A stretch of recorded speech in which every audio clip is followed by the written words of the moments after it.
মোটামুটি হয়ে গেছে না? এটা নিব?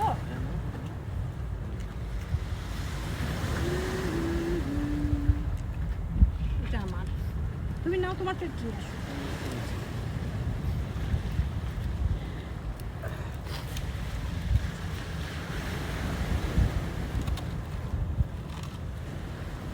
অনেক মজা হয়েছে আজকে। এই যে এটা হতে থাক।